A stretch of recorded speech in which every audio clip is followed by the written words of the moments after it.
Welcome to Lore Citizen, a podcast dedicated to all things Star Citizen lore. If you enjoy this, make sure that you like, subscribe, and follow all of our social medias. Without further ado, let's get started. Welcome back to another Lore Citizen podcast.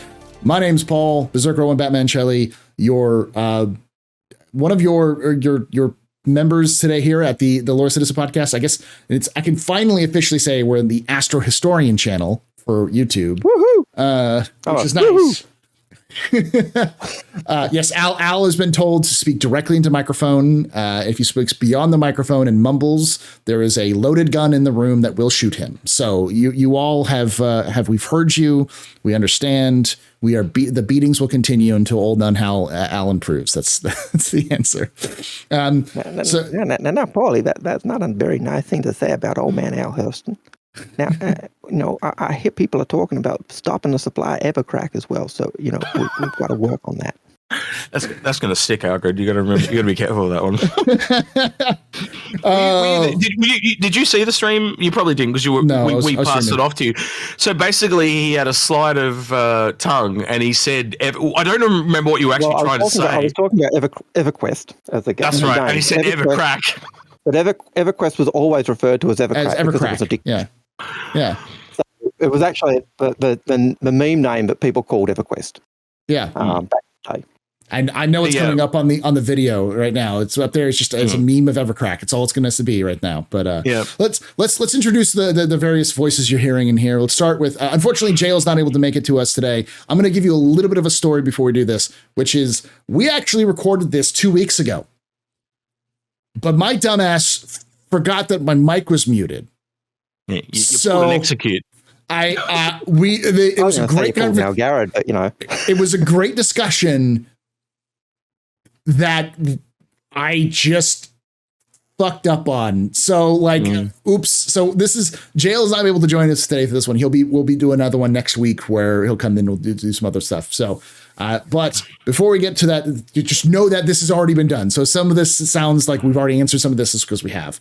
We've been pre-prepared for this. But of course, joining me is Al. Al, who are you? What do you do in Star Citizen? Where can they find you? I am algared. I am one of the Inforunners. We generally do lots of things as we talk about ships, talk about help people get the best bang for their buck for their ships, speculate on what we think would be really awesome ships, look at what we think ships should be or where we'll develop. So that's Inforunners. I occasionally stream as Old Man Al or as Just a Toon. And I'm also the voice of Old Man Al Hurston. Now, Al, that's not a very nice thing to say.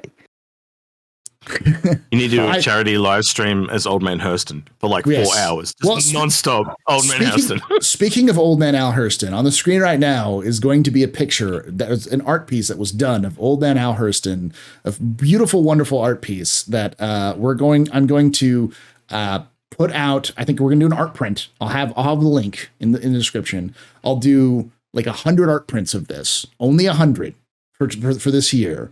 And once they're gone, they're gone. And all of that money is going to go to an educational fund, some charity that's going to some charity work. So if you want yourself a poster of Old Man Al Hurston to stare down at you like all of the other Hurstons in Loreville, then get yourself a fresh poster. And it's for those Patreons, the full image in full glory. Its entire length is already uploaded to Patreon. So if you want to download that and print it out yourself, you can as well. But looking for my T-shirt that I had made of algared, but I can't remember where I put it.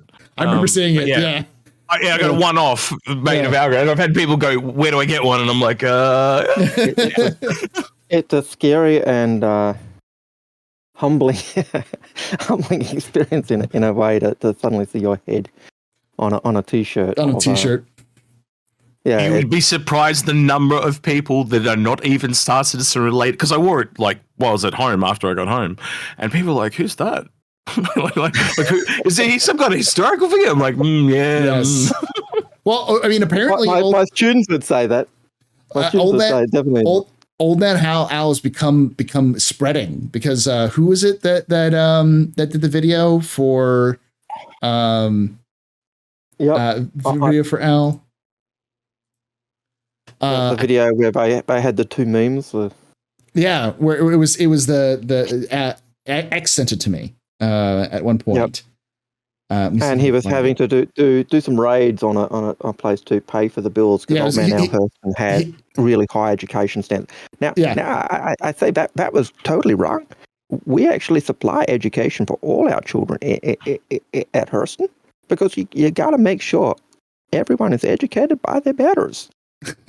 I will link it to you after the show, and you can put it up on the screen like right now, type of thing.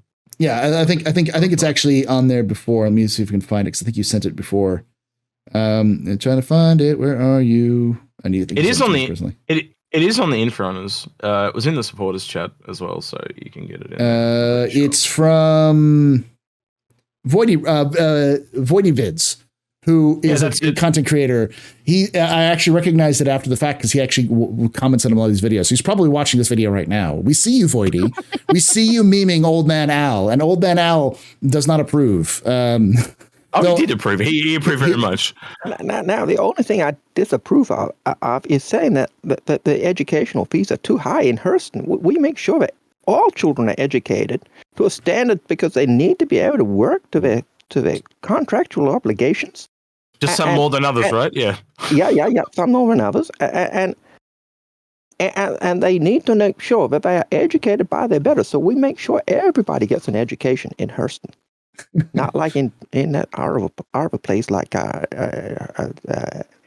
corp. They really don't care for their workers at all. Speaking of which, I've been told by another backer that we need to have Old Man Al Hurston say uwu. So, what is your thoughts on uwu, Old Man Al Hurston? On uwu, the United Workers Union Party or something like that. There's nasty people in Hurston Dynamics who are trying to cause trouble and disrupt the supply of Evercrack. Oh gosh, now that you've brought that up, I'm imagining nothing like Hurston's Liberation Front is just all Catgirls. It's all Catgirls. That's what it is. From now on, that is what I'm thinking of. The entire Hurston Liberation Front is just Catgirls. Anime Catgirls to free the people of Hurston from the Hurston dynamics. I just think that, I've heard calls for the kidnapping of Old Man Al Hurston, and I'm concerned, Paul, because, people keep saying that Al's against the drugs and everything else, and yet Old Man Al has never stopped you or discouraged you from doing the supply runs to stop the bar. Exactly. No, in typical Inforunners host fashion, I'm going to pull us back on track and say we've gone completely off the rails. Oh, who cares? That was Who intro. Who cares? Who's watching this anyways? The two people who are just here to hear Al go uwu. This is why I get in trouble, because I try to keep things on track and I look like an evil dictator, as you guys keep calling me. And this is what happens when I don't do my job. Yeah. But anyway. Let's move on, because we do have our special guest today, Mr. Excecute. Who are you? What do you do in Star Citizen? Where can they find you? He's the evil bastard.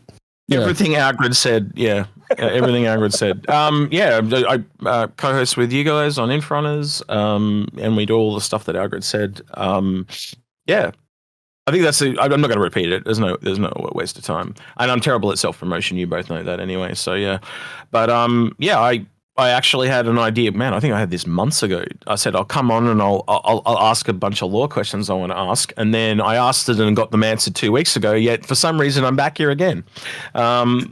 Devil for punishment, obviously. Yeah. But yeah, I did actually just to Jail, in case he does listen to this. That was kind of my first time meeting Jail and actually sitting down with him, and he actually is quite a knowledgeable guy, and I got more out of my discussion with him, obviously, because I haven't talked to him before. So I kind of sadly wish you guys got to see that podcast, because it was good to actually. He knows a lot of stuff. He does. And I learned a lot. Yeah. And one of the things I do like about the podcast is that all three of us come at Star Citizen's lore from different angles as well. So we've got our different flavors and different. Yeah, so it just makes it. Well, one thing a lot of people didn't know about me that we did talk about on the previous recording of this was I actually got my start in Star Citizen in lore. Back when I was doing Star Signal, which is the podcast that I kicked off there with a few of the other guys, that was initially going to be a time cap. You know, the time capsule? Is that what it's called? Time capsules? Yeah, time capsules. Those 20, there was 20 episodes that kind of took the time from now to when Star Citizen begins, and we were going to turn them into like an audiobook type thing. And about halfway through doing that, we decided to turn it into a podcast. So my start in Star Citizen actually came from lore as well. Yeah. So yeah. And so, as you said earlier, this whole idea of bringing people on to ask questions about lore, to kind of be the straight man, the one who just doesn't have the full grasp, came from you. And I took the idea and I ran with it with Crow. But that also spawned the idea of seeing if we could get Dave, didn't it? Excecute is, in a sense, responsible for the idea. Hey, look, I'm not gonna take credit for different things. We work together in a lot of things that we do, and there are many things that we've bounced off each other over the years, and that's just another thing that I've bounced off one of you guys. And you guys have given me ideas. It's just that's why we do Inforunners. Yeah, you don't understand. You don't understand, Gex. We're blaming you. We're blaming you for putting all of this. We're blaming you for us getting Crow. We're blaming you for us getting Dave. You know, you're the reason for. You know how many hours I've wasted on editing these things? Yeah, suck it, bitch. Yeah, suck it. Yeah. Great content. Suck it. Yeah, go for it. Yeah. No, but I mean, that's the reason why honestly, the reason why X is here. You'll see X on the captain's table. You'll see me, Alan X on Space Tomatoes show. Like we just bounce off each other all the time. And in fact, this will release after, but this weekend, X and Space Tomato will be on to talk about on Captain's Table. So it's just going to be continuing rotating through the whole thing. Yeah, he stacks it up. He piles my weekend. That's what he does. No. That's because he does the same to me. I'll do the same thing. I'll just go through the entire weekend. All right, so let's go over this. X, go ahead. What are your questions? Let's ask your first question. So I'm going to ask them in the same order I did last time, but I probably could change the order, but I won't. But if you change the order, we won't remember. Yeah, that's true. Maybe we could. Hey, you know what? Jail, if you're listening, answer all the questions in the comments below. Yes. All right, here we go. What is your favorite manufacturer from lore perspective and why? And do you think they could use a drastic change like what happened with Crusader? Or do you think they could have a drastic change like what happened with Crusader? Go ahead, Al, because I know your answer. Well, my answer might be different this time, but okay. Certainly, I do like Argo. They're one of my favorites. Just because of their deep lore in everything else, and I hope they don't get a bastardization like happened to Crusader. And I also really like Kruger Intergalactic. I've always liked their logo. Their logo looked different from everyone else's. I like the idea that they were a weapons manufacturer that was going into trying to break into the ship sphere, which is why they built the P-72 around their big weapon, or one of their weapons, and the P-52 was then worked in with RSI to go with the Constellation. I always felt that CIG missed a golden opportunity to actually give them a second ship in the development of the Ares fighter, because it was straight down their wheelhouse. It was, we've done our snub around one of our guns, now let's build a bigger fighter around one of our bigger guns. And that would have been perfect. And yet, due to the hype of Crusader being the flavour of the month and people wanting a pew-pew ship, the Crusader image of being this humanitarian non-profit organisation almost became, or one that really funded humanitarian projects, got turned into a key weapons manufacturer. And that to me was absolute ruination of a company that is well-meaning but doesn't know how to govern, as Dave would say. Clip it. Now every time we bring it up, we can just play that back. Yeah.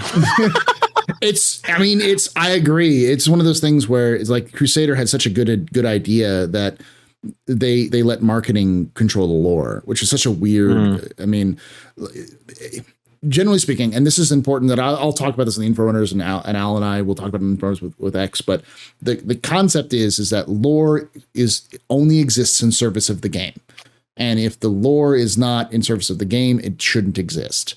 But it also has been used frequently by CIG as marketing.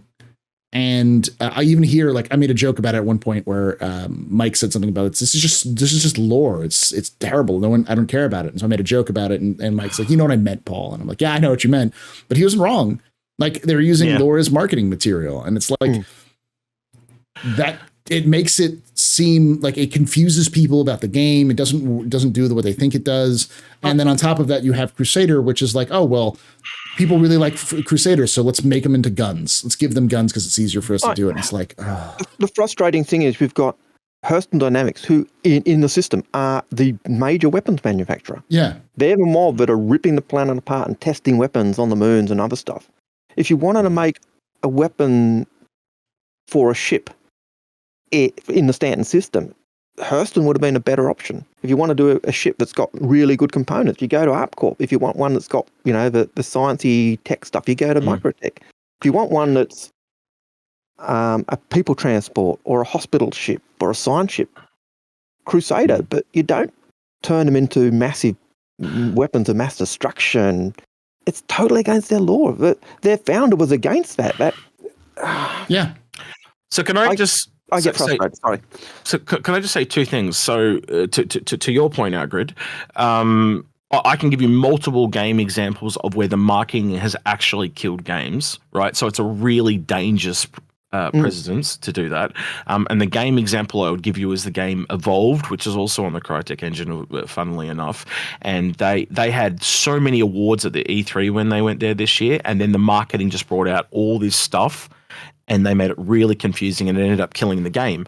But it's not the marketing team that loses their jobs, it's the developers, because the marketing people actually work for 2K Games. But there's plenty of examples where marketing has done really bad stuff. But the second part I'd like to say is maybe you could reach out on Twitter, Paul, and or to Dave Haddock, and actually ask him, how did he actually feel about them making them to make those changes to Crusader? Because I'd actually like to see, did he care? Is he just doing his job? Like, because I fundamentally think they totally shifted what that company was. It was like a do good company, like for good reasons, and it was all there for the right reasons. And now it's Drake 2.0.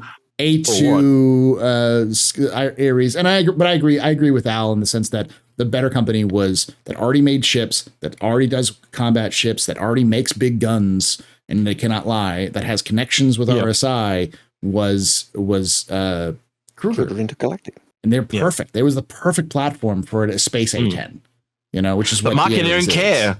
Marketing don't care because they don't care about the law. They're not a big company, and RSI, they've got horrible ships in terms of the look and the feel at the moment. Yeah, and like if it was made today, got the look and the feel of the great ships. So let's do it with Crusader because everyone loves Crusader. Ships, yeah.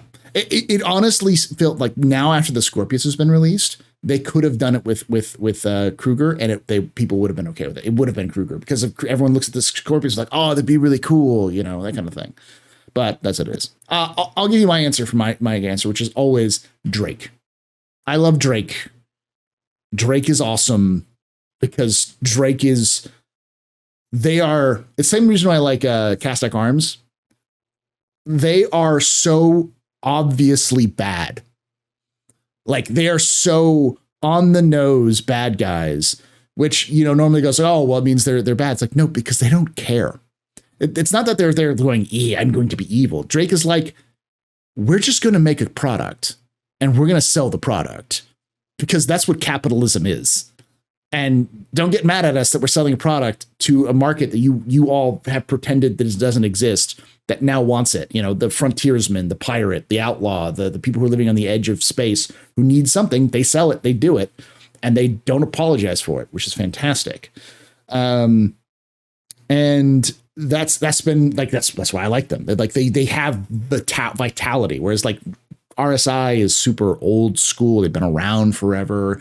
Crusaders, goody two shoes. We're goody two shoes. We're goody two shoes. But like all of these companies, like even like Anvil and Aegis, they're so connected with the UEE that it's really hard to kind of separate their identity with the UEE. They're just kind of like accessories to the UEE. The only one that's even similar is Misk, but Misk has been around for so long, and they're or not for so long, but they've got that kind of like similar super straight corporate vibe. Although they've been influenced by Vizian, so yeah. And the only other one I would be influenced with, other than that, is Argo or Greycat, because of similar reasons. They're kind of like, we don't make sexy ships, we make ships that work. They work. Yep. They serve the purpose they're supposed to. They are an everyman ship, and I think that's the real reason why I like Drake. And they're the opposite. In a sense, they're the opposite of Drake, aren't they? Like Drake will build the ship, and it's going to be cheap and nasty, and it's going to do the job. Yeah. Argo, on the other hand, say we're going to build the ship, and it's going to be awesome for the job, and it's going to do the job really well, and it's going to, and everyone's going to buy it, and everyone's going to buy it. It's mainstream versus almost fringe. Yeah, cheap like development. It's like hipsters. Like Drake is the hipster of spaceships, in the sense that but they're kind of like the upcycled vegan outlaws, where they'll use all those fancy terms so that they can get people to pay attention to them, but they don't care. They're just selling a product, and they'll embrace that outlaw mentality that like we're not here, we're anarchists, man. We'll just sell whoever we needs to because this is about protection. It's about having the right ship, kind of thing. So, but really, they're going, and the bottom line is. Yeah, and how many billions did we make this time? How many yachts can we purchase? Yeah. And do I think they'll ever turn to like the way they did with Crusader? I don't think so. I do think that Drake is on an interesting ride. The story behind Drake is they're kind of pulling out of this dive from being this obviously bad to everyone being kind of like, oh well, maybe. They're obviously selling to pirates and they got caught. And then Jan Dredge got kicked out as CEO, and then her son got kicked out.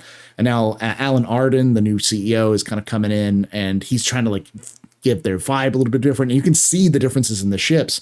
And I know that it has a lot to do with the way that CIG wants to take Drake ships and what they want to do with Drake ships. But it's an example of how you do that change. They wrote in a lore version of it. What do they want to do with their ships? They're increasing the size. They're increasing the utility. They're changing it from just being Drake is about pirate ships to Drake is the outlaw frontier. So the Vulture? Like the Vulture and the Kraken and the Mule. And these are all like things that came out after Alan Arden had taken over as CEO. So you can see that kind of that shift of them and the Corsair. Like this Corsair is an exploration ship. It's a Drake exploration ship, so it's also designed to explore the inside of other people's cargoes, but it's got a toilet. So is that like almost like a plan for them to try and bring Drake back into the fold? No? Yes. I think. Go ahead. Cool. I was going to say, I think it's Drake trying to become more mainstream. Yeah. So you see them, for years they've been pushing to get into, the IAE or the Invictus, and so you have the Invictus sale at the end, the Drake combat show, and I wouldn't be surprised if, as time goes on, we actually see that disappear and Drake appear as an actual part of that Invictus show, because they've become mainstream and no longer the evil upstart mob. Yeah. But people look at Drake and they always see it as I always got frustrated that people looked at Drake and they just said, oh, they're pirates. Because Drake weren't pirates. They sell to pirates. They sell to anyone. And I think if you went to RSI would say, oh, no, we don't sell to pirates. Oh, you want a ship? There you go. Oh, that ship has been used in piracy. Oh, dear me. Yeah. But, I think the types of things that really screwed Drake were, I remember one of the early lore pieces was about a raid on a pleasure ship, a passenger ship. And the passengers had all been killed, that everyone had been killed, but they got the video footage of one of the cameras, and in the view screen was a caterpillar that had been used as the assault craft to take out this pleasure cruise, and that forever, I think, put Drake on the map of being the evil pirates and in people's mind, and the fact that they were cheap and nasty and quick to get gave the idea that they were pirate ships. But pirates use any ship they can get their hands on. Pirates will use a Polaris if they've got one. They'll use an Idris if they've got one. They'll use whatever ship they can get. Look at Blackbeard. Queen Anne's Revenge is, Really quick yes or no tangent question. I was watching a particular content creator last night, and he seems to think that they are going to make the Kraken because it's needed for pyro. Do you think does that sound sound to you? That does not sound sound to me. No. I mean, that's more of a development question, but it's no. It wouldn't make sense as that thing. That was where my mind went to. Yeah. So yeah. I think you'd be more likely to see the Liberator. Yeah, but the small carrier be brought in because they need a pyro. But part of the thing they've been doing with pyro is they've been putting lots of little rundown stations outposts in the area and land bases and things to make it a bit easier to get around. Still going to be harder for the light fighters, but and it's also certainly be doing that to help. And reputation is an important thing to remember as well. Like reputation is not just a in-game mechanics, it's a lore thing, because you have to, every time you do reputation with one gang, it's going to drop with the other gangs, because, the Fire Rats hate everybody else. The Xenothreat hates everybody else. The Big Hats hate everybody else. The Enforcers hate everybody else. Well, the Enforcers are the good guys, aren't they? Yeah. They're but they all hate each other. Yep. That none of them like each other. So like if you do jobs for one so you can get like good refueling with that group, everyone else is going to attack you. Like, so it's you're because that's the way that the lore is being developed, which makes sense. And there are about 9 or so gangs in Pyro. Yeah. So they're going to have 9 or 8 centers of power and control for I think they'd be more likely to do the Genesis Starliner, so you can actually, how you were saying, like, smaller ships can't go places, but at least then you can get transferred via AI between planets, or at least some other version of what that ship is intended to do. You know what I mean? Yeah. So what they call it? They had because they have it at every starport. They have like a domestic and no, they call it domestic and interplanetary. Is that what they call it? It's interstellar, interplanetary. Yeah. Flights. I wouldn't be surprised if this is something we'll see in the future, because it seems that's again, it's more development thing, which is just the development of something that's a shuttle. It's between a Genesis and a single seat you flight yourself ship. So half an hour in, first question down. Yes. Oh, hang on. Woohoo! Woo! Yeah. Ooh. So this one's kind of with the AI and Citizen kind of around the corner. So using lore, could you predict some upcoming ships? Anvil capital ship. I'll say it again because I'll do the quick and dirty version. It's so deep in. They've talked about an Anvil capital ship at IAE multiple times. Invictus multiple times. That Anvil's working with them in Killian. Killian is where in MacArthur, it's where they build the big ships. It's where they build the Retributions, where they build the Bengals. They don't build small fighters in the skydocks of MacArthur. And on top of that, we've known that for a while there was a patrol frigate class ship that they were going to be building after the end of the Second Tevaran War from Case Aerospace, the progenitor to Anvil Aerospace. But when Case died and Case Aerospace got shut down, that whole project got put on ice. So there is a plans for a frigate made by in the Anvil styles that's sitting somewhere in a vault in Anvil Aerospace that's just waiting for them to pull it out, especially with the aging Polaris and the Idris, because especially the Idris is on its like 4th generation. So them trying to replace the Idris with a new ship would also make sense for things like Squadron, because Squadron, you have the Gladius, which is already being phased out, and then an Idris, which is being phased out. This concept of these, and of course you have the captain is an old UEE captain, and the old man is literally called the old man, like it's these people who are almost to the end of their generations. They're past their prime. They're on their way out. and it's not just the player, not just the characters, but the ships themselves are also on that last hurrah sort of situation. So that sounds like a tanky armored older craft, kind of similar to the Perseus, to the Hammerhead, but this is to the Polaris, to what the Polaris is to that. Yeah. So it's a more tanky, like a Polaris is for a Corvette, but but it's missiles. But this would probably be more like tanky and gun based, because that's very much the Anvil style. We've been hearing rumors of this ship for years at this point. Yeah, I've been hearing rumors of one that the dual railgun. Dual railgun. I heard rumors of one that had the where the crew, there was a kind of a lore piece that was supposedly put forward, where you had the crew saying how awesome it was to be on a ship without flight crews, without the jock pilots, and the second you do one without a hangar, you shrink the ship significantly. I think we did that the other day when we were looking at the Polaris versus because if you Polaris Perseus kind of comparison, I think we were doing. Because literally, if you take something like the Idris and just remove that whole bottom flight deck, it really does shrink the ship considerably. But yeah, I don't know. I think that is a thing. Like, they have to have a bigger ship from Anvil. Yeah. They just have to, because of yes, we can theoretically base it on lore, but it just doesn't make sense. They kind of go, Aegis is the military manufacturer, Anvil is like their rivaling competitor, and right now the only real big ships you have are literally from mainly Aegis and RSI, and we've got a Kraken that's been slapped down in there out of left field. So Anvil's got to have one at some point, and it's been going on for years at this point.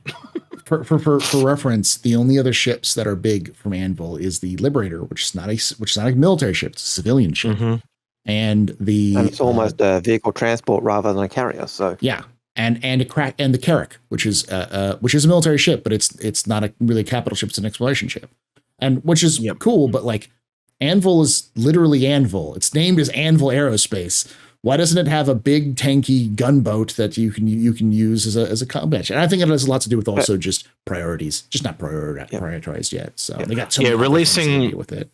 Releasing something big like that is just something big that they've got to make, isn't it? So not mentioning it until such time as they can do it. I don't know. It gets. You tell me. I feel like it's another one of those things that they're just going to push back because they're waiting on knowing whether server meshing is going to allow them to do what they were planning to do, because over the years they have been kind of steadily dropping that number of people that you can have on ships. Like, even if you look at the Idris is what 8 to 23 or something like that, and the Kraken's 10. So Al's having some trouble with his camera, so he's fixing it. Trying to fix it. Yeah. All right, go ahead and hit us with another question there, X. Algared doesn't want to tell us about his ship in lore, or no? Oh, he's back. Algared, what ship would you predict using lore? I think I'd go with the large ship from Anvil. It just makes sense. Although I think, Paul, you said it was a replacement for the Idris and Polaris. Do you mean in the Perseus? The Perseus, yes. The Perseus. The Polaris is quite a new ship because it was only came in as part of the. It was supposed to be a Corvette, and so it's supposed to be a Polaris level ship because they were Perseus level ship. You mean? Yeah, very clearly. Polaris level ship, but replacement before the Polaris exists. Because originally the Idris in lore was supposed to be a Corvette, and then the Mezzers got their hands on it and went whoop, and it became a frigate, which is so I like about CIG. Sometimes they'll insert their own. Did I just hear you say that the UK development team are the Mezzers? Yes, the Mezzers, aka John Crew, and Paul Jones. That's probably going to stick. You said that now. That's going to stick, I think. Yep. The Mezzers are on screen. And John Mezzer. Yep.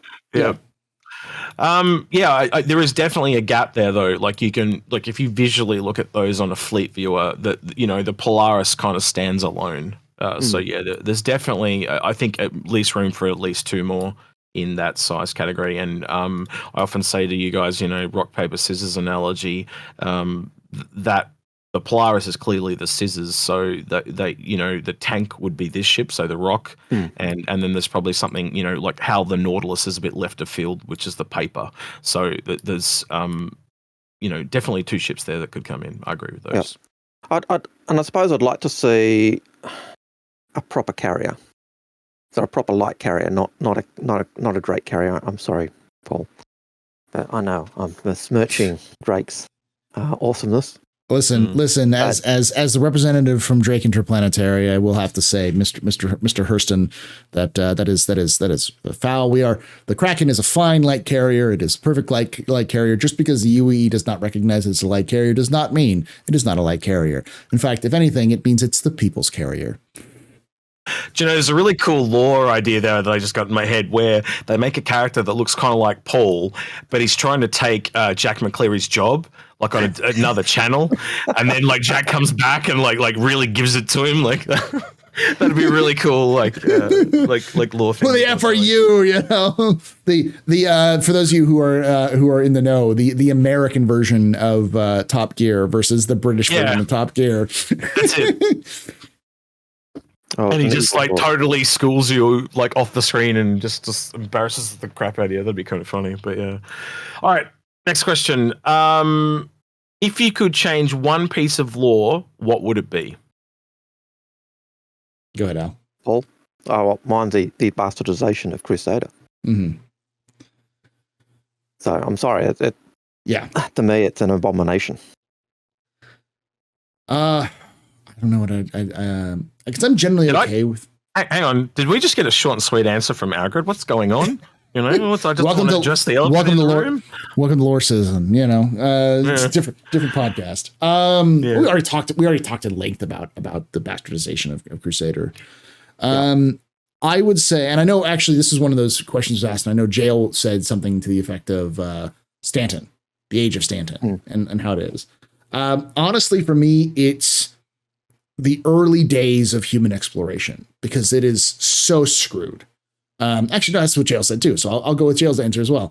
We need to know more about the UNE, about the pre-UNE and UNE periods. Because I'm doing like a video right now on that period. I've been doing these big, long videos talking about the entire history. And I'm at that stage where it's so messy because... Didn't he say it was only like 30 years long or something? Like it was really short? Yeah, it's this. Yeah. The UPE is only about 30 years long, which is weird. And the UNE has this huge 100-year-long period, but there's a 100-year gap. Like, for instance, Redder is discovered in 2287 or 89, like the late 2280s. And Croshaw is discovered in 2271. They don't know what to do anything until about 2280 was when they actually kind of figured out what to do with Croshaw, because they kept screwing it up because they kept trying to do it individually. And then eventually the governments had to work together to fix it. But around about 7 years after that started, they discovered Redder. And Redder was this like, it was the university students that discovered it. So the university president got involved, and the university president's like, we're not going to see, I saw the vultures descend on Croshaw. We're not going to let Redder have the same thing. So they managed to like convince the world governments to go, hey, you gotta set aside a certain amount of land for universities or for educational purposes. And which is great. It's good idea, good story. And then they imply in a later story that the universities are up and running by the time Croshaw is fully terraformed, which is 100 years after, like in 2380 was when it gets fully terraformed after 100 years, both the planets.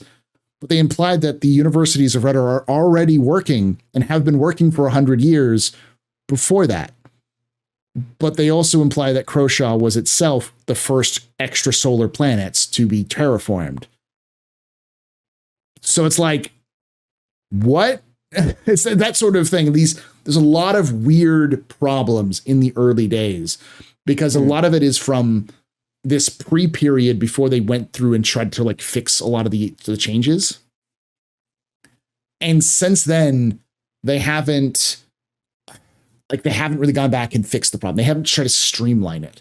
there's messages like there's a reference to Sadabal in the discovery of the Banshee system, because it's the name of the person, the nickname of the person who discovered it was when they were doing Sadabal. But there's no references to when Sadabal was actually.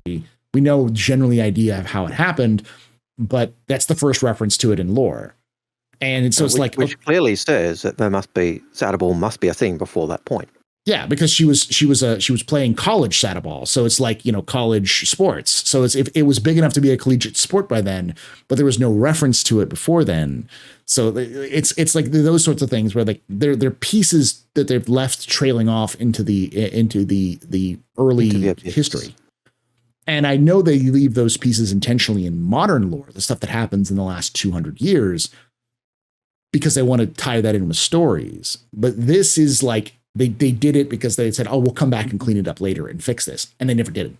So it's just sitting there with like glaring inconsistencies where nothing makes sense, or it's things that are done as a cool story without thinking of the broader context, because one said, oh, this is a broader context, we'll add these ideas in. And the other one was like made in 2012 when Dave Haddock was ripping his hair out because he had to write 5 different stories in a week, and was like, I don't know, just do it, you know? and a script, and go to, you know, and go to UK and manage. Yeah. Which is why they hired 4 writers. I think it kind of goes back to the question I asked last time too about them deliberately leaving stuff vague. I think they will come back and fill that in more closer to when it's required.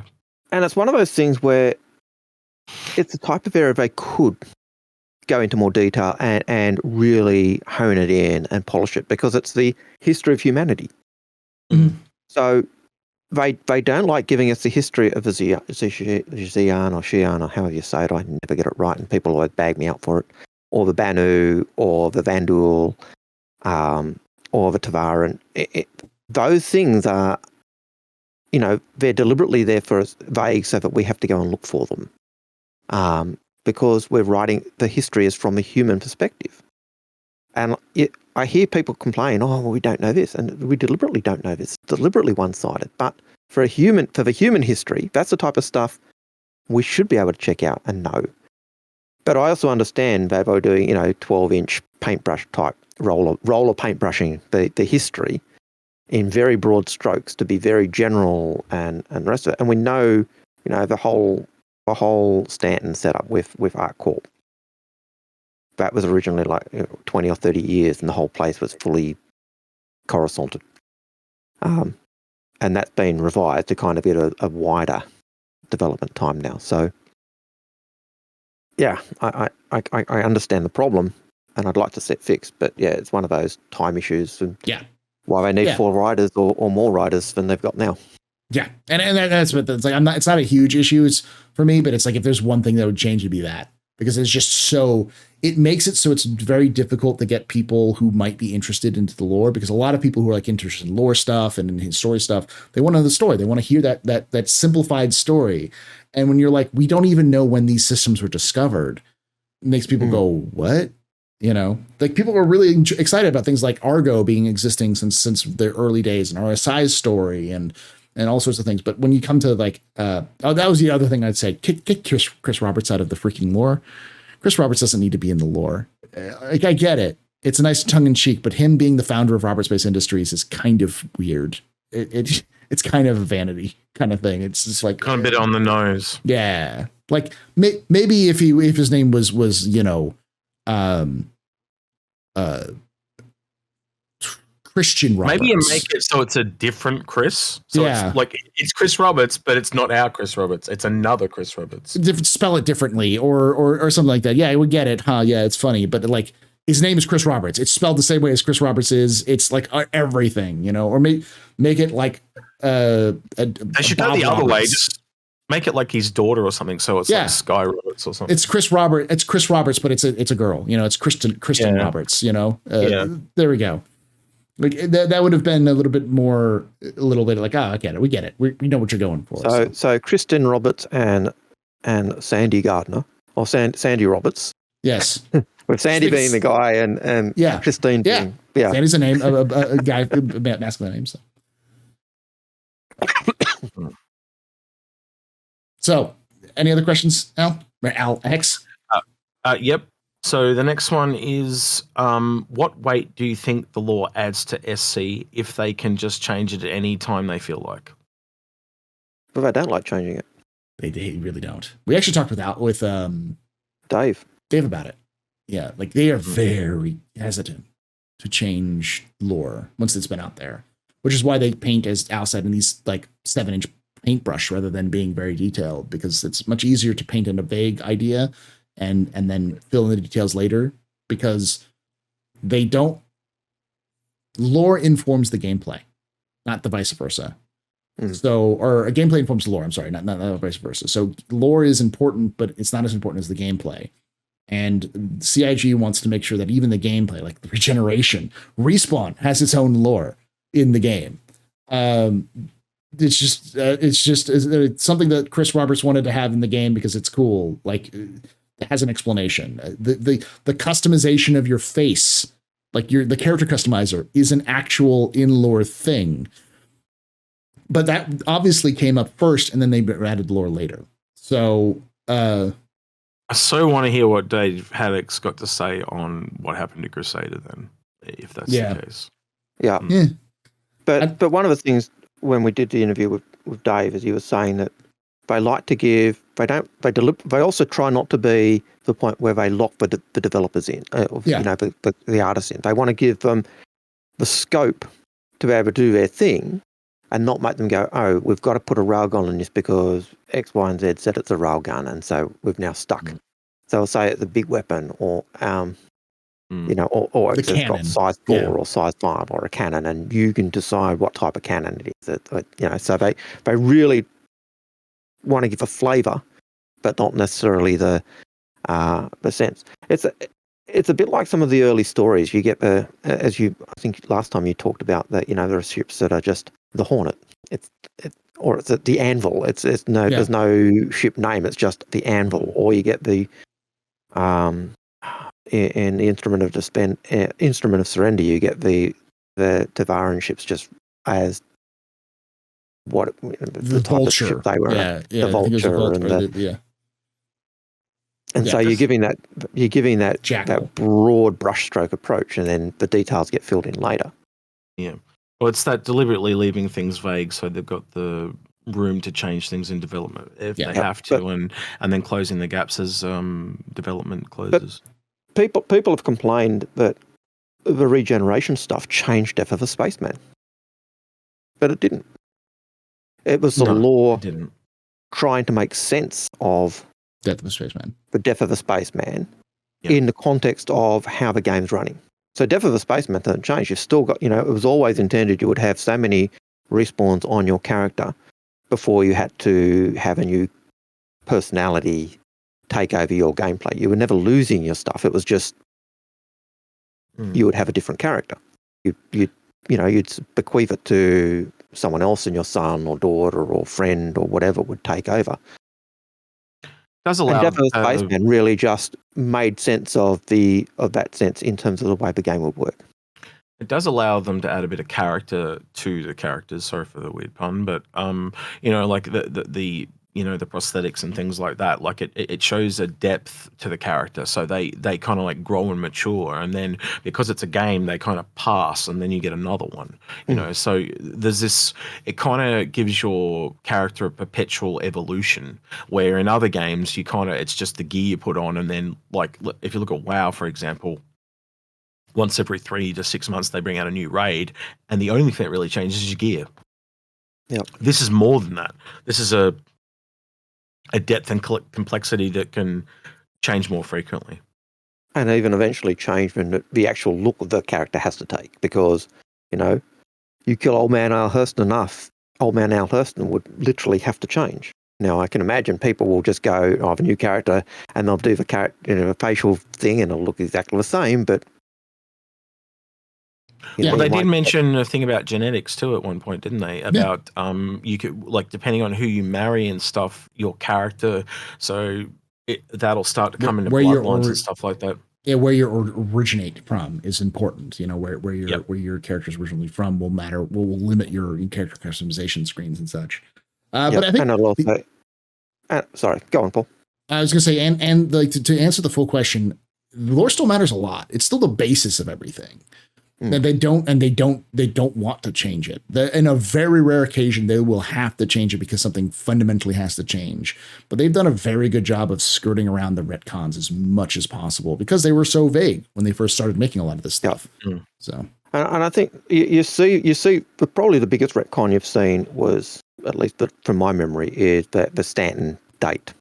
Yeah, and they went, yeah, it doesn't make sense that it's like 10 or 20 years and the whole of ArcCorp's being covered in planets. And then, well, the oceans are still there, so they haven't covered over the oceans, so they'll eventually be there. It's just haven't been graphically done yet. And we've got the other people in, and they extended the time. They moved the time frame back. So, but the thing is, you got the future though as well. Like you've got to imagine that in the future they've just got sheer, way higher logistics than we ever have. And if you've got how many companies are actually on that planet? I know ArcCorp is the big one, but isn't it like lots of, like there's hundreds and hundreds of companies on there?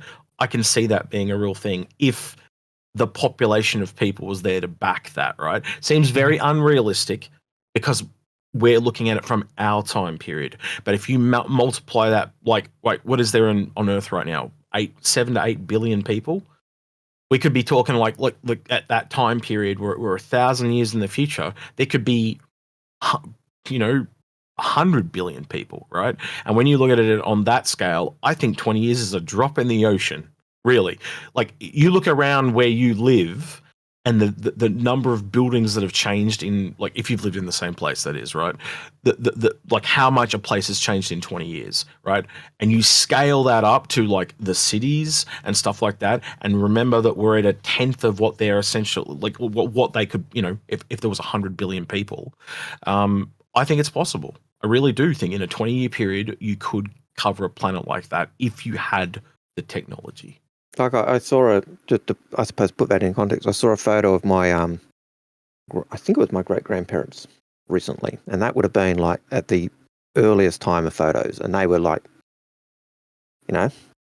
1800s something, and yet, for them it was horse and cart, and cars weren't even a thing, and my grandparents were around when there were cars and planes and trains and everything else. And long story short, what you're trying to say is we just don't understand what future tech is coming, and if we've got things like the Hull E and D and stuff like that, the sheer amount of cargo that they're moving, you could put all the components for a skyscraper on one ship, The concern I have with ArcCorp is the population of ArcCorp compared to the population of the verse. And we land on ArcCorp and we're running around Area 18, and you go through areas and you look down the grates and you're looking down. We're still mega. We're up in the stratosphere. We're not down at planet level. Yep. You look down and you can see. You can't see the bottom. You can see roads and traffic and down below. So I think that'll come. I think again, it's just like how they're going back and doing Hurston. I do think they'll go back and do an ArcCorp pass and add in the lakes and all that stuff. They have to. They've said they will because they want the ocean. But at the present, it's just it's Coruscant, and you got to remember that. But there's a feel they're going for with ArcCorp. ArcCorp is Coruscant. It's Blade Runner. It's I'm not sure whether it's cyberpunk. I keep hearing people say Hurston's more cyberpunk, but I don't know. But it's the whole system is heavily inspired by cyberpunk dystopias, and utopias. The original reason Stanton was selected was it gave more different art assets than any other system in the game, so it allowed them to do as many different tile sets as possible, like desert and snow and city and stuff like that. But there's still a few missing. Like for me, I know Pyro is allowing them to add magma and like lava and stuff. But the one I'm most interested in, just because of the Cryotech engine, was really dense jungles and forests and stuff. Right, we've kind of got a little bit of it in Microtech, but it's not quite the same. Like I don't know what it's like in the States for you, Paul, right?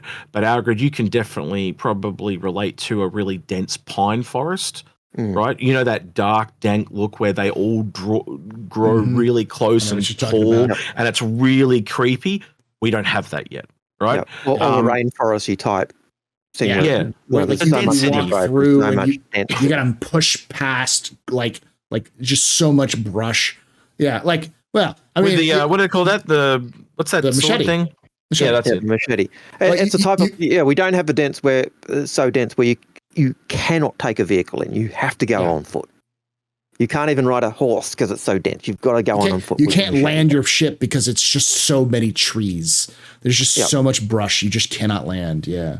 And you can't even drive a vehicle. You drive a vehicle, you land your ship, you drive your vehicle to X, and then you got to get out and walk. Yeah. We don't have that aspect yet, but that would be, I think another big disconnect that people have is that people go look at, say, ArcCorp and go, it doesn't feel like, how could people survive there? And the answer is, we don't see the NPCs traveling there yet. CIG hasn't really filled out the traversal because, like, in reality, ArcCorp would be filled with nothing but traffic 24/7 of stuff coming in, coming out. It would be the sky would be chock block full of ships, massive ships coming and going to the various locations. It would be super busy. All of Stanton would be super busy. It's just the current technology is holding back a lot of that lore exploration. It's one of the reasons why we don't see a lot of lore in the games, just because they just don't have the tech ready and in place for them to do the stuff they want to. You can remember get the Nox street racing and stuff too. So that just shows you, like what Algared was saying. There's no real streets there at the moment, other than that one little section. So there's a lot missing. But you also look at I forgot my train of thought. You look at the. No, I've lost it. I had a point and I've just lost it. I'm sorry, X. Your add-in, which was a really good one, just made me lose my train of thought. Sorry, I was relating to something you said. Sorry, but I just thought it was important to it happens to us both. I know there are times you cut me off because if you don't say it, you'll forget it. And I'm just getting you back. Yeah, you've got me back. You've got me back. Bastard.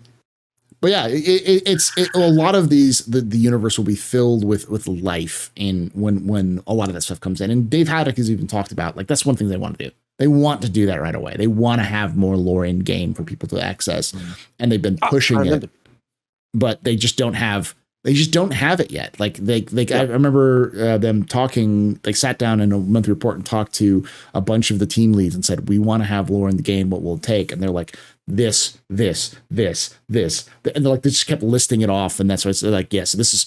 So now we understand more as narrative team what needs to be done before we can even start talking about impactful lore events and characters and stuff. So I remember what it was going to be in terms of the traffic and the civilian traffic you see in the systems. If you go to the ARC map, the star map, and you look at the systems, you can actually look at the traffic of a system and the crime in the system and all the rest of it, and you can actually see the density of traffic, and you see, where the crime is and all the rest of it. And you can actually see some areas are really, really dense and other areas are like none. And so that gives you an idea of just the amount of traffic around Stanton and the planets that you can get by looking at the star map. But we don't see that in game at the moment just because... I think you both have to agree to ArcCorp, just because of its sheer size, is just going to have to be like the capital of Stanton. It just has to be. Like, you look at Microtech or Crusader and Hurston, they're like these single cities. They're still really big by our standards. But to have a planetary city, that essentially makes it rival Soul or Terra. It really, really does. We talked about previously, Stanton having a representation in Senate. And Hurston wouldn't want it because they don't want to give up their power. Yeah. They're not, you've got to be a citizen to do it. They might do some things that they go, we got the population, but all our workers are citizens or civilians are not citizens. Only citizens are Hurstonians, so they could try and work it that way. I know there's laws in it, so they cannot. But ArcCorp would be the ideal because, yes, they own the planet, but they've got so many other companies renting or buying or doing stuff. They would certainly have a lot more citizens living in ArcCorp, and they'd certainly have the size to warrant membership in the Senate. And that's the other thing. much to old man Al Hurston's horror that his company rival could actually have representation and then screw Hurston and Microtech and Crusader over, so. But that's another thing to point out as well with the lore is that the reason why ArcCorp is so populated is because most of it's factories. It's factories from everything. Like Gemini Weapons is headquartered out of there. A ton of different companies that are in the verse right now. Their headquarters is ArcCorp because they sublet them and they just said, we don't care about environmental impact. Build whatever you want, wherever you want. Go nuts, kid. And so they just built and built and built and built. And so for people who are like, oh, well, this is cool city. It's like, it's supposed to be a cool city, but it's also supposed to be a warning about when you just let things happen. You just literally fill up every square inch of land with usable territory, just how oppressive it can feel, how overwhelming it can feel, how awe-inspiring, but at the same time, just like when you get into ArcCorp, you feel that grime. You almost feel that grime. They're the opposite side of Hurston, aren't they? Hurston are we're going to strip mine and take everything we can as quickly as we can and do it for ourselves, and that's it. ArcCorp are, we're going to build as quickly as we can and get everyone else in, and we're going to make as much money by renting off or doing whatever. Mm-hmm. And then you've got Crusader and Microtech, who are the kind of the good versions of those two evil conglomerates to various degrees of. I don't even remember what the question was. Let's move on to the next question. The joys of Law Citizen podcast. Yeah. This question isn't for Algared. What manufacturer do you think needs more ships? Oh yeah, because we all know what Al's going to say. Now, you should be saying Hurston. I will say Jail's answer, because Jail's answer for this one was actually pretty on point for Jail. More alien ships. Aopoa, not Aopoa, but Gatak. Gatak is the Gatak is the I don't know how to pronounce it. Version of the the Xi'an version of the Misk ships. But I will also say Grey Cat. I think Grey Cat needs more vehicles, more ships. They got a great lore piece behind it. Like that's how I know about the whole Redder thing from earlier, the weird kind of things, is because like the guy who helped create Grey Cat graduated from Redder in like before Croshaw had been terraformed fully, and he had actually gone to school with the owner of Grey Cat, who herself was the daughter of a guy who had founded Grey Cat in Mars. So it's a good kind of thing. But that whole story is really cool and interesting. And the Grey Cat has so many different like world changing devices that we just a company that is effectively Caterpillar, in terms of how important they are for like we don't have a tractor, we don't have any kind of ships that would be around tractors or ground vehicles like tractors. So they would have been a perfect company for the mule. Yeah, perfect. I know the mule fits with we talked about it being a perfect fit for Argo. We've talked on Inforunners. We've talked about it making sense with not Cutlass, with Drake. But it really would have been an ideal Grey Cat. Mm-hmm. It's ubiquitous in the lore. It's ubiquitous with just mining and refining, and you see it everywhere. There's any kind of earth moving or any kind of that kind of thing. So having something like a Grey Cat ship that's effectively just a tractor beam that picks up big things of earth and just moves it, like a digger, like not a miner, but a digger, like something that builds foundations. A Grey Cat ship that rivals like a factory that rivals the Pioneer, like a flying prefab manufacturer, something like that. Those sorts of things could use a lot more ships, just because its lore is already so deep. Given that the lore for the Pioneer, to segue into the Pioneer, given that the lore for the Pioneer was that Silas Kroner, who is probably the one character, it's probably my least favorite character in our lore. And don't ask me why. I have no idea why. don't like the company. He strikes everyone the wrong way. He's a kerner. That's just how they work, you know. He's a kerner.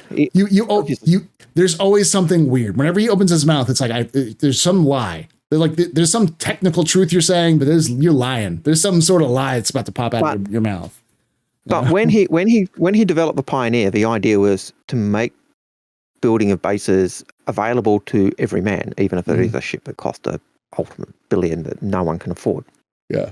But if that's building the ship, if that's the new technology for base building, then surely Grey Cat would have had the older version of base building, whether it was the more needing the big corporations, and they were probably the one who did the prefabs, and I can imagine them being responsible for the kind of the bases we've got on Hurston, you know, the standard rescue halves, the square buildings and other things, rather than the colonial style, or maybe they did the colonial style and the new style of that we see on Hurston are the Pioneer type built ones. But yeah. Another segue, sorry. No, sorry. Next question. Yep. What lore besides Star Citizen has inspired you? TV shows, movies, other games, etc. I'm a big fan of Babylon 5. I'm a huge fan of that because that's coming back recently, and I've been it's a huge one. So I know he's a big fan of Babylon. It was a big show in the U.S. and Australia. I know in both at the time. And I think part of it was also filmed in Australia or New Zealand, one of the two. It was one of the, part of its on set was not filmed in the US. It was like created in Australia. So Fox Studios then probably. Yeah. And I'm a big fan of 40K just because of how bonkers it is. I've already talked with X about it because I know X is getting into Necromunda and it's just like, that game is broken. It just doesn't work. Why do they do these things? Yeah. GW, man. It's just GW. But the only other, but I think the biggest one would be for TV shows would be Babylon 5. And for video games, it would have to be Mass Effect. That's just an easy one just because it's so deep. It's so... the funny part about it is that it's basically Star Wars. They're trying to find a way they could make Star Wars into a game and then put their own flair onto it. So they just came up with this cool idea that was a little bit more hard sci-fi than Star Wars. But it works. It works really well. And then they've kind of gone off from that initial concept to their own kind of thing. So I'm going to give Jail's answer when he was here. And that was The Expanse. Yeah, The Expanse. I'm a big fan of The Expanse, and I do think it is eerily kind of similar to Star Citizen in a lot of ways, but it's probably a bit more grounded in the now, if that makes sense. The Expanse is great with the political stuff, and Star Citizen lore really does have a lot of that political intrigue inside of it. You never know who's on whose side. You can always guess that there is some big geopolitical movements happening and people will switch when they need to, but there will be people who stand by their principles and are doing the right thing while everyone else is screwing up around them. You know, like in The Expanse, the main characters are always like, we're just trying to do the right thing and fix the problem, and everyone else is doing their own political stuff that's just derailing everything, and they're just like, God, just let us not die. Just trying to fix everything. You kind of have that a lot. Doing it. Yep. Yeah, you have that very often in Star Citizen, where it's just a couple people just being like, let's just do this. And then someone's like, no, let's go kick the Xi'an in the balls and see what happens. This, because, you know, we don't like the Xi'an. It's like, just not. Let's just get peace and then just get done with it. You don't need to keep doing this. See, that's my concern with the Xi'an is the fact that, you know, they live so long. When you've got an emperor who was alive when Ivan Meza rose to power. They're a race that they don't need to go to war. They just manipulate over generations and get what they want. And I think they're a bigger danger than any one of us really give credit for. Not because the military might. I don't think they want to go to a shooting war because I wouldn't be surprised if they're like elves. They don't reproduce that quickly. They're long-lived. That's why they don't reproduce really quickly. And to them, humanity is like a cancer. They're just a plague. And so in a shooting war, for every one of them we kill, it's like a whole generation is wiped out. Mm-hmm. Whereas for us, you kill a shipload of humans and, big deal, it's a load of humans. We'll replace them in a year, in 10 years, 20 years. In a year, but then that's like forever almost, they're gone. And so they don't want to get into a shooting war. They'll have the big ships to kind of make you go, oh, crap. But I think the danger of them is they manipulate from behind. And so many people, I don't think many of us really, really get that. And then you see Leily Addison, who comes to power as Imperator, and who backed her? Where does she get her funds from? Is it criminal elements? Is it from Xi'an? Is it from just legitimate grounds? We have no idea. And then you've got Leilani, who we know is a Xi'anophile, putting forward as ambassador to Earth, or ambassador to the Xi'an for the UEE, a Xi'an itself. That's just who was born into the Xi'an Empire and chose to leave, which is one of those things. It would be like in Australia, like having someone who was born in China, raised in China, moved to Australia, and then the Australian government being like, "You're going to be our chief diplomat to China." It's like, I'm sorry, what? Conflict of interest? They still have family members there. Like, I get what you're trying to do, but at the same time, what? Why? It boggles my mind, and most communities seem okay with it because Leilani Addison was AI. Yeah, that was her big platform, AI, and everyone went AI, yeah, and like. Total against the law of why humanity doesn't have AI. Yeah. It's almost Battlestar Galactic in the aversion to AI. That why did the Battlestar Galactica not succumb? Because they had the old systems. Why can the rebellion in Terminator survive? Because they're not hooked up to the web. They're kind of the old tech. Remind me. Who was the woman that we should have voted for? I remember it was the Mirago. Yeah. I remember it was an Asian lady. Yeah, but she's a terrorist. She would have been a fine imperator, but she would have gotten less done than or she probably gotten more done than Leilani, but not much, just because she was so Mirago. She's born and raised on Earth. Not born on Earth, but she was raised on Earth to a family of senators who had been in politics forever. She's very, very entrenched, but she's a progressive in the context of the UEE. She wants to kind of push us away from the old the regime into more modernizing, like making the UEE more, changing the name to the Democratic Stellar Union for one, and reforming the system so it's more democratic and less oligarchical. So like getting rid of the citizenship system is a big part of like that whole party. But all that doesn't seem to be a big issue. The biggest issue that people losing their mind over is that they want to move the capital of Terra from her. And look, that's going to happen. Yeah. Like I'm anti. I go the anti-terrorist line, right? Yeah. So anti-terror, right? So when I say terrorists, I'm not saying terrorists. I'm saying terrorists. Yes. Just to clarify. Yeah. Please. Freedom fighter. Yes. But it's picking up the whole Romanesque thing. So Terra is Constantinople.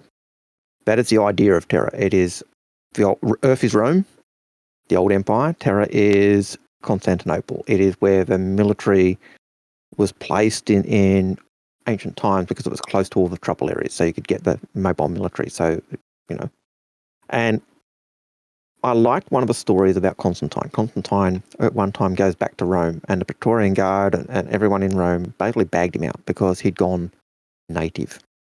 He and his entourage were dressed like Near Eastern people, and the Romans were like, done the wrong thing. It's interesting because that's the same thing people said about Alexander and when he was going that side. So it's as he dressed tried like to bridge a Persian the gap, rather than a Greek. Trying to cross that boundary and build the rapport and build the and cross those bridges. You actually end up breaking the bridges. Mm-hmm. But with Constantine, he goes back. He's bagged out by the Romans and never returns. So he visits them once. They bag him out because he's gone too eastern. He goes back to Constantinople, but he never goes back to Rome. It's one of those weird things. So I take that old. My anti-view of Terra is kind of that old Roman aspect. You've gone too native. You know, you've gone too Xi'an. Yes. That's where my anti-Terra rant comes from. So. When I was talking about the population of what the universe would be at that time, that kind of reinforces that point that if Terra has got so big, they're actually contemplating moving the capital from Earth to there, and then you've got Stanton just one system over with ArtCorp on it. Man, our population is ballooned. It's huge. That's just two other planets. Like how big would Earth be at that time? Earth plus Terra, plus Earth, ArtCorp is insane. Earth is actually empty. Earth is not empty, but Earth is actually less has less people on it in 2952 than it does in 2022, like by billions. Yeah, because they basically encouraged everyone to go out because they were overpopulated. Was that Project Farstar? Remember? Yeah, Project Farstar. Project Farstar was the whole get out, go, and even RSI did this whole advertising campaign of breathe free to get people out of Earth. And so you have discovery of places like Vega, of Virgil, of Terra, and all of these different places, which became these big hubs of humanity. And the reason why Terra became so important is because it's got so many jump points. It's got one of the most jump points. I think it has the most jump points. I think it's got four. It's 4 or 5. It's got 7. It's got 7. There you go. Even more than I remembered. I'm probably wrong, and I'll probably put it up on this. Checks exactly what it is, but it's huge. It's massive, and it's connected to just every part of the eastern side of human space. Which picks up that Constantinople idea of the navy being, the forces being able to get to the trouble spots really quickly. Yes, really quickly. And that's the whole point. It's the Eastern Empire. They even call it the Eastern Empire for that reason. But and it should, and that should also, just on that basis, should be where the main fleet of the local area is placed, not at Earth. It's a bit like, Australia, back in the day when our Navy and Army used to be down in Sydney or Melbourne. What are we defending against? Penguins? Yeah, penguins. And I think it's important to keep that into context. That the sheer size, like Terra is twice the size of Earth in terms of its circumference. And they've been they probably have twice as many. We have 9 billion people on the planet Earth right now. They probably have something like 16 to 18 billion people on Terra, and it's still not even filling the whole surface. And they're very careful about what they do. And then you've got it's like ArtCorp, it's just tons and tons of people on it. Like the scope of human civilization in most of its in the UE in terms of all of the core systems has to be up in the near 100 billion plus range of humans, just so many humans, which then you connect that to the UEE military. And if the UEE military is even like 3% of the population of 100 billion, you're talking about bigger than the entire combined armed forces of every army in the globe today, just in the army. Let alone the Navy and the Marines. So it's half the population of Earth at that percentage. Yeah. Mm. And then you look at the situations where places like Virgil get wiped, get taken by the Vandal, and that's why it's such a massive wake-up call, because that was like one of the major hubs of humanity, and that just like 4 to 6 billion people just gone, just in a week. Because it was a week. They just dead. Like obviously people escaped, but like it would be like seeing like China today or India just disappear in a week. It is such a huge shock to people's systems about how quick that happens. So, all right. Nice, warm, fuzzy feeling stuff we talked there. Well, I didn't know a lot about that population stuff, so that was actually really interesting to me. And I think the other part it kind of adds to is knowing kind of what we don't have to talk about here, but you guys know what's going to happen to Earth. So, anyone that's got half a brain, you can see there's only one jump point, and it's right next to another planet. There's going to be a back door into Earth at some point. Yeah. Yep. But that adds to that, having less population there to defend it, it's going to fall pretty quickly. So I think what Algared said earlier about Terran taking over is pretty likely. And just to clarify for you, Paul, I just checked the Arc star map, and yes, Terra does have 7 jump points. Okay, I'm right. I was right. You were correct. Yeah. I just thought I'd correct just to save you getting the comments in the I can't say no, Paul. Put it in there. Yeah. So it is 7. But yeah, it is one of those aspects, isn't it? And I know that I actually reckon they're deliberately going to make it that the Vanduul do sack Earth. I know it's one of the things they had put in early on, but why? Because it means when they're doing the building of the landing zones in Earth, they're not restrained by, we've got to keep the Empire State Building, we've got to keep this. It's been wiped out. Bacon. Yeah. Once the Vanduul have been and sacked the place, you can do whatever you like and keep whatever you like and toss whatever you like because it's gone. The Forum has been burned to the ground. The aqueducts are no more. The Temple of Zeus or Temple of Mars is gone, baby. That kind of Rome ain't what it used to be. It's the same thing with Earth. So, so I fully expect we will see the Vanduul there. And it does remind me of something that back in 2014, when way back in the nebulous years of development, I was talking to Aaron, and we were talking, Operation Pitchfork and all the other things. And one of the things he said that in terms of the way they hoped the universe was going to be dynamic was that if we took Orion as Operation Pitchfork and held it long enough, Earth would send, UE forces would be there. But he also said if when the Vanduul attacked Earth, if we didn't do anything, it would flip to a Vanduul system. But he also went further and said, if we did X, Y, and Z, that may actually stop the Vanduul actually being able to raid Earth. So it was kind of putting up those whole things, depending on what we do, would influence the game. But I fully expect, regardless of what happens, Earth is going to get blown up. Or have a Krafak will come and attack us, whether the Vanduul will come and attack us, there'll be a jump point, something's going to happen. Yeah. And Earth is going to get obliterated in terms of the settlements, just so we don't say, where's Australia? Where's the Harbour Bridge? Where's the Statue of Liberty? Where's my house? Where's my house? Where's Red Square? Yeah. There's this really cool movie that I would like you guys to watch if you get the time, if you haven't seen it already, called Titan AE. I have. I love that movie. Titan AE. Yeah. The way I sell people on it is it was a really cool movie because it was made by Fox Studios Australia, and then Disney, when the movie released like their whole back catalogue on the same weekend, so it made the studio eventually bust and fail based on this one movie. But the movie itself, if you download it, if you get to about the 8.5 minute mark, if you don't want to keep watching it, stop.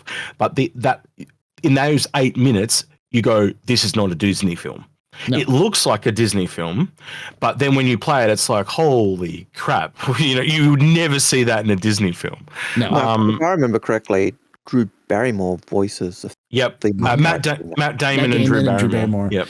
The reason why it is because the guy who is the main artist behind it, I forgot his name off the top of my head, but he's pretty famous. He did All Dogs Go to Heaven, or not All Dogs Go. He did a bunch of other ones. He used to be a Disney artist. And so a lot of the 70s Disney art was him and his team. And then in the 70s, he left to form his own company. And that's why it looks very similar to Disney art, because he was a Disney artist. So, but he does not tell the stories. A lot of the Disney artists left to go work at this Fox studio in Australia. And that's why they wanted to make it fail, because they're trying to get them back. Yeah. A lot of the artists had to just go back to Disney because they had no choice. But the reason I bring that up is what Algared said. The story is very akin to the same type of thing that happens in that. I don't want to spoil it, but I kind of have there, I guess. But it's very really similar. Really good. It's based off of Humanity on the Edge, isn't it? Yeah. It's heavily based off of a comic book series, if I remember correctly. It was the original story and everything like that, which talks a little bit about the prequels and the laters and that kind of stuff. So, Yeah, I really just kind of like the whole story, and it does show the best and the worst of humanity, and how we kind of mix in with other aliens, and just some really cool, clever plot twists that you don't because it looks like a child's cartoon, right? And a kid can watch it, but the thing is, as an adult, I got a lot out of it. I was like, this is the type of cartoon I want to watch, or show I want to watch. You know. It is certainly well worth watching. It is. It's not a kid's cartoon. It's a cartoon, but it's not for kids. What I would relate it to is nasty, but it's certainly deeper and kind of like the Iron Giant. But the Iron Giant at the time when it came out, it didn't do very well, right? But in the years since, it actually ended up getting a cult following. Titan AE has never got that, but if you actually go back and watch it, it's just like, why has this not got? Because it just didn't get the same. It just never had a light shone on it, and it never will, because the studio that made it is dead, right? Where something like Iron Giant, as time went on, they kind of got more and more, and so people went back to look at their stuff. But yeah, you want to look at a dead movie that is really good? Yeah, go check it out. I've got a DVD of it somewhere. I've got it right over there. I have the soundtrack. I love that thing stuff. So yeah. It is. So audience, go watch Titan. Go watch Titan AE. Yeah, I wanted to get Lord Citizen recommend. Yeah, so Lord Citizen recommends Titan AE. Lord Citizen and the Astrohistorian channel recommend. Yes, and the Inforunners. Have you guys ever seen it on Blu-ray? Because I've always tried to. I can't find. It's really rare here in Australia. Like, it only ever came out in DVD here. So I'm trying to find a Blu-ray copy of it because I just wanted a better clarity. But yeah, I just can't find one. But I would even rate it higher than Wing Commander Academy. There you go. Ooh. I know. I just made an enemy of Ben Lesnick there. Yes, you did. Well, you know what? It does exist, but it can't. It's not on Amazon. They just have the DVD. They don't have. What's that for? For Titan AE. Yeah, so the Blu-ray is I guess pretty difficult to get, because I see it on eBay for. No, it's not. It's just a DVD. It's really hard to find, and I go out of my way to find a lot of rarer movies and stuff. And I actually had a really rare copy of Pretty Woman for a while, and then they re-released it on Blu-ray, and it was like, oh, you just devalued my you bastards. Yeah. But, although if you haven't seen Wing Commander Academy, that's actually not a bad cartoon series to watch. No. Mark Hamill voices his character. In that as well. It's the one thing I will say about that is, if you're watching that, note that it's in this weird time period between the old like 70s and 80s action cartoons and modern current cartoons. Because like all the characters are designed very cheaply, but all of the action is designed with a heavy use of digital art. Not 3D, I don't remember, but it's like digital, like modern art. So it's jarring to see these ships painted with digipaint and like the characters hand drawn. It's like, what? Titan AE? No, we're talking about because Titan AE's got that as well. Titan AE uses 3D. Like, it actually uses. No, they had 3D objects, but they were drawn over. So basically, it looks 3D in some parts, but it's actually all hand drawn. They just had the shapes. So, for example, they might have a ship fly past, and it was just a blocked out ship, but then they would draw on it. So as it moved past, it actually made it look like it was fully 3D, but it was actually all hand drawn. So, I believe from Wing Commander Academy series, that was one of the last cartoons done on the old plastic sheets. Yeah. And I know that Ben managed to get hold of the screen copies, because he actually, Ben's a great archivist of all things Wing Commander. And when he found them, he actually basically did a GoFundMe, I think it was, or basically a fund meter to get possession of them, so they were saved and protected and all the rest of it. But yeah, that was one of the last cartoons done in that old form, where you actually use the cellophane sheets and the characters, and so yeah, bit of movie history. So I'm going to podcast goes everywhere. Sorry, it's all right. I'll combine these next two questions together. So it's how important is the alien lore to you in game, and then the second one I had after that was is any piece of alien lore you think we should all know about? This is really Jail's question, so I'll give you the briefest of the brief, and I said this before, and I'm sure Al will agree with me again on this one, which is the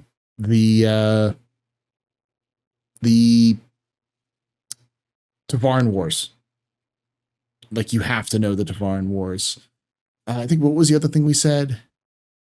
I think I said Tavaran Wars, and you went the opposite end. You went Mesa from memory. Mesa, you went the Fall of the Mesas, and I went the Tavaran Wars, because they were the two block end pieces that really. Agred's actually jumping ahead. So this one you talked about the Tavaran War, and then the last question is actually what piece of lore do you think everyone should know about? And that's when you all doubled down and said the Messes. Yes. So yeah. But I mean, it's part of this. It's that kind of thing. It's like, if you're going to learn about something in the lore, the two pieces of lore you need to know, and alien lores that are essential, is know who the Tavaran are, because they are critical to the history of the UE. They are like a living reminder of the shame of the Messers, but they're also a living reminder of how humanity can make this multi-species thing work if they wanted to, but they constantly screw it up. They constantly screw it up because they let their baser fears get a hold of them. And the Messers falling apart because of the Xi'an and stuff like that. But like, the Tavaran War is critical, because without the Tavaran War, because it happened so close, the first Tavaran War happened so close to the discovery of the Xi'an, that without the Xi'an's first contact, we wouldn't have had a military being built to defeat the Xi'an, which means we wouldn't have had the military technologies built to fight to the Tavaran, which we hadn't met at that time. So it's critical, I think, is that whole thing, is that, like, if you're going to know anything about aliens, know about the Tavaran. If the secondary you're going to learn anything is about the Xi'an. And if you just like fun, if you enjoy, if you're a person who thinks a good time is a beer with your mates, or a nice sun, go out in the sun, get a nice little suntan, or go out in the thing, go to the Banu. The Banu are just fun. They're horrible. If you like Thataball, you will love the Banu, because I love Thataball. They are horrible, and their culture is so vile at times in terms of what they do to people. But they're so earnest about everything they do. Like, it's just like, they sell people into slavery, but they're like, but we gave them a home. It's like, but you don't, oh gosh, I can't get mad at you. You're like a puppy. Like what's going on? Like, what's wrong with you? I don't know how to explain to you that, like, this is bad. Like, oh, it's bad. We don't want to make you feel bad. Here, we'll change our culture to help you out. Please, I get the idea that the lore of the Banu is changing. Mm-hmm. It's certainly being softened along, because there was a recent lore piece I read about the end of a Banu Suloi, and the human who has been an indentured worker had been, you'd almost see them as being a slave, and yet you read the story, but you don't get the idea they're a slave. They're honoured by the owner and given the ship and all these other things, and yet, in a sense, they have slavery, and yet they don't have slavery. Yeah. It's almost like ancient slavery versus what we view as modern slavery, which, was eradicated by the UK in the, in the 1700s and so on. It's not chattel slavery. It's much more like ancient Earth slavery, the slavery you'd see in most ancient societies. It's much like Rome. Yeah, much less of a you were inferior, and more of a, like, you just got the short end of the stick, buddy. Good luck, but you still have a chance to get yourself out of it. But at the same time, it's still slavery. Like they still capture humans and force them into servitude. But eventually, like, there's a famous story that I recently talked about with what is it, the Hadrian system, where, like, someone who was basically, she was a teenager when she was sold into slavery, and she was a translator that worked for the Banu. and she got out when she was 30. Like she worked there for she worked there for 15 years, but she was more of a Banu than a human by the time she left, because she'd just been immersed in the Suli, fought her way out, and then became a trader. And she even built her own human equivalent of a Banu regatta. Suli. Yeah, well, it's the what are they called? Then the regatta. They're the like where they string all the ships together and they create like a big marketplace. I forgot the name of it. It's like Banu. It's not Banu Armada. It's like Banu Flotilla, I think is what it is. Banu Flotilla.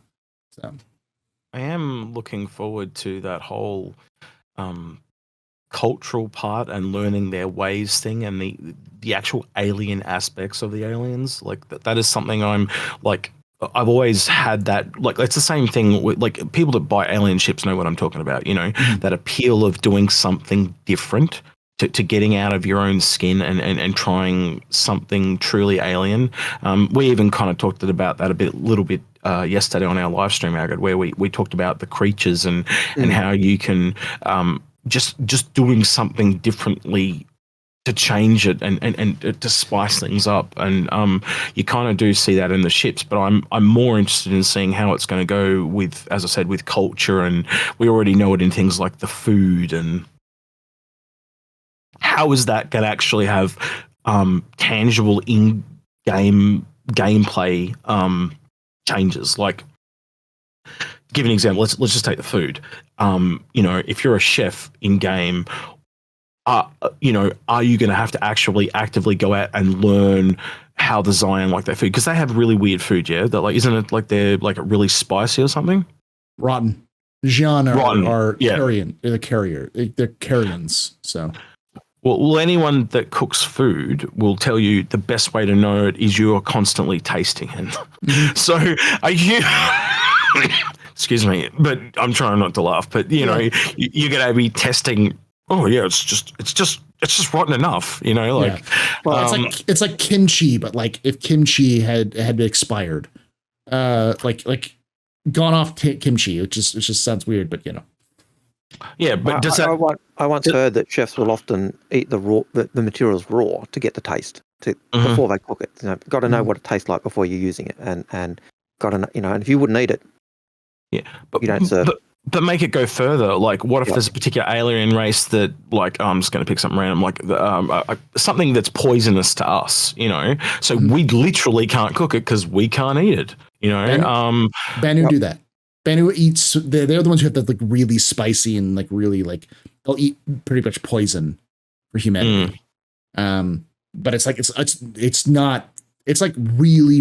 It's like onion and garlic. Like everything, it's like super intense flavoring, sort of over like stimulate your senses, sort of thing. So you can see that that's one aspect. So you can see now extrapolate that across everything, and you start to realize, like, oh wow, like it's just going to create so much depth. Sorry, I could. Yeah. No, go. No, that's fine. I agree. You see that depth in. You can just see that the scope for that depth, and even just the way we were talking yesterday, and people saying, "Oh, being a rancher, being a cattle rancher, and having the quasi grazers running around the place, and then predators, and having to protect them from predators, or doing whatever, and just seeing herds of animals running a savannah. All of those types of things would be awesome. But again, as we were saying before, you can even get that stuff. You've got to have NevMash, server meshing. All of those core elements functioning and running and in game before you can add them. But they're the types of things I look forward to seeing, that living, breathing, functioning world with not only AI AI characters, but also the AI animals and pets and whatever else that we can get. So, next question. I think that's it, other than the one I said that was at the end, which was the what one piece of lore do you think everyone should know about? And you guys said the messes. So yeah. The fall of the Mezzers specifically, because the fall of the Mezzers is super important. The Mezzer era is important, but like you have the beginning of the Mezzer era, which is the Varn Wars, and the end of the Mezzer era, which is the fall of the Mezzers with Linton Messer, who's an idiot. It goes a long way. Like a lot of what happens today is a response to it in the Star Citizen is a response to it. And that ties in. I think that ties in with elements of Xeno threat. Like I postulate my conspiracy theory is that Xeno threat are actually Mezerites, and they're led by Fiona Messer. That's my conspiracy theory. The last living Messer. The last living Messer, or yeah, go on, Paul. That who could have survived because she disappeared at the end of the Messer era. She was the sister of Linton Messer. And a lot of people say, well, it's been almost 200 years since that happened. The answer is yes, but there's also this thing called cryogenic suspension, which has existed in Star Citizen universe for hundreds of years. So it's probably not pleasant, but it can happen. So yep, and then you've also got the situation of not only did she disappear, but you've also got the whole idea that she was also more or less a CIA operative. So she'd set up all these little cells that kind of toppled the Mez and lost control of them. And so you could see her gathering those like-minded anti-Xi'an Mezerites and people and military who felt disaffected from the collapse of the Cold War and feeling that we'd been sold out, flocking to her banner because she's the last true Meza. She's the last. I know the story is kind of based loosely on Roman, but do you think the messes are based on a particular person from our history?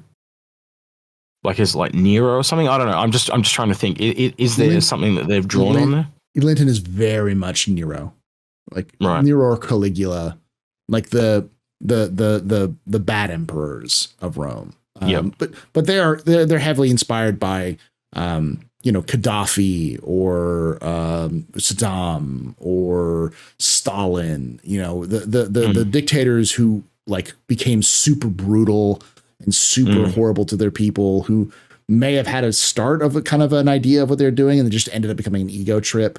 Because Linton Messer casually committed genocide because it was fun, because he wanted to build a summer house.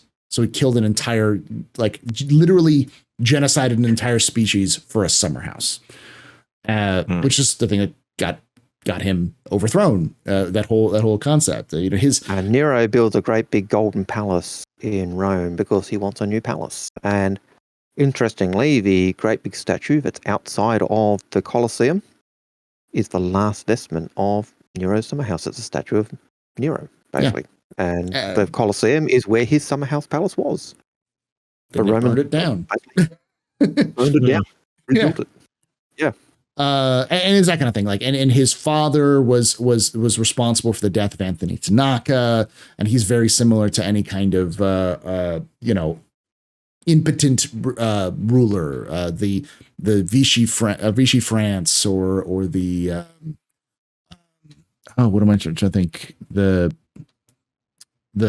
German government post World War I, but before World War II. Weimar, the Weimar Republic, or the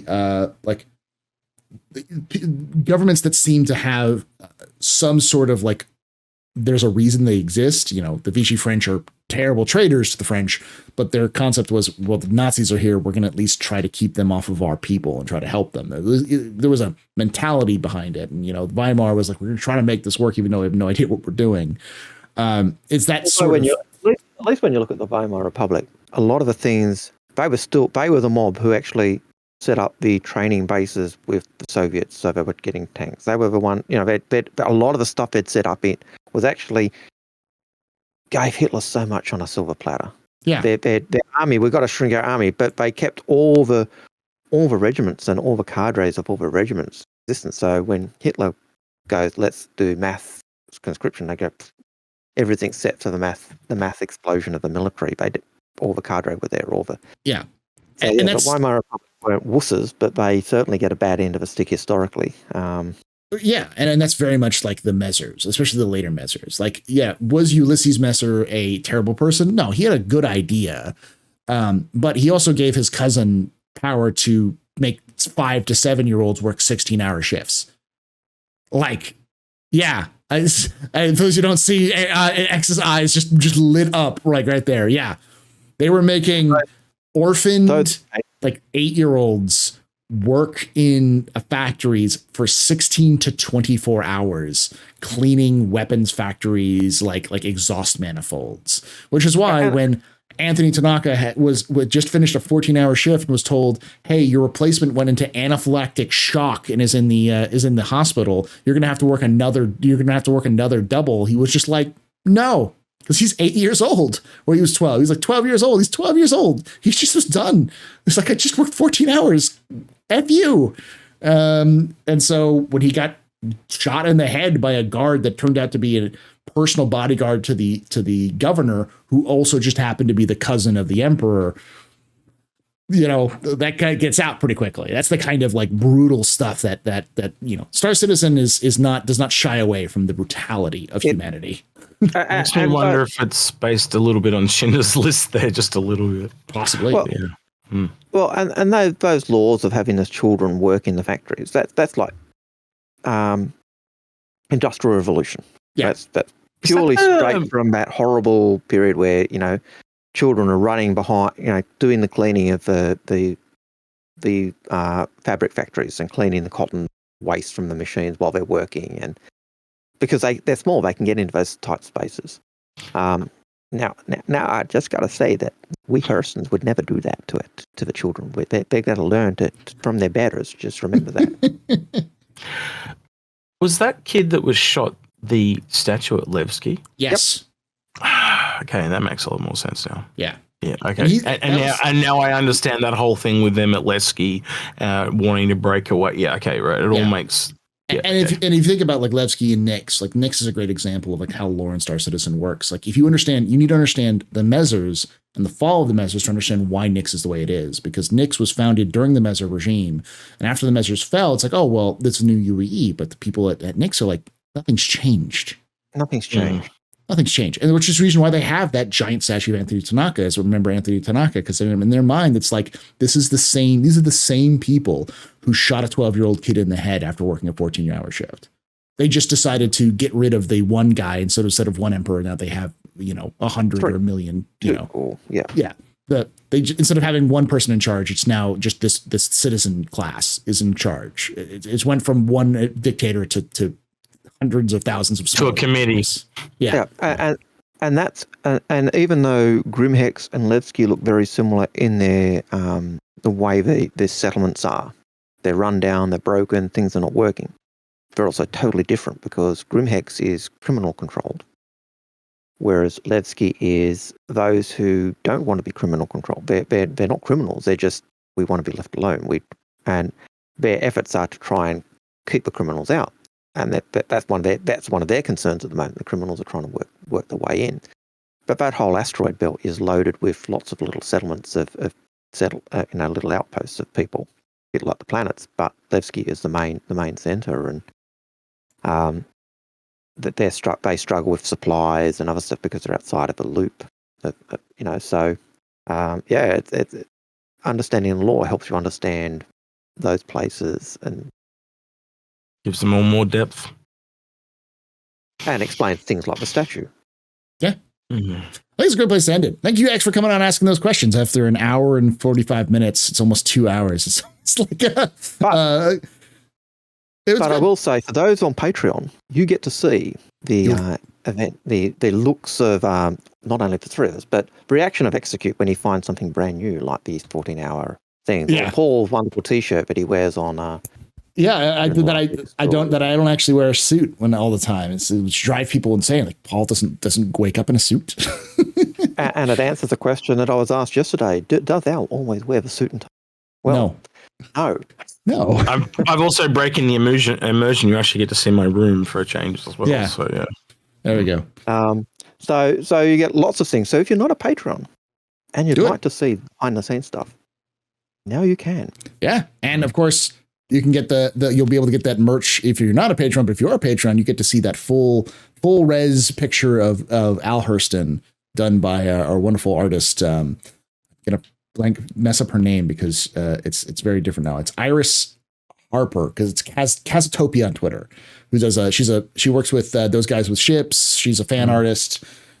She's been she does a lot of Star Citizen stuff, but she does Destiny and other things as well. So you know what we should do is we should see if we can get a little bit of money together and we'll get a custom bandana made for Algared with his head on his own head. Head on his own head.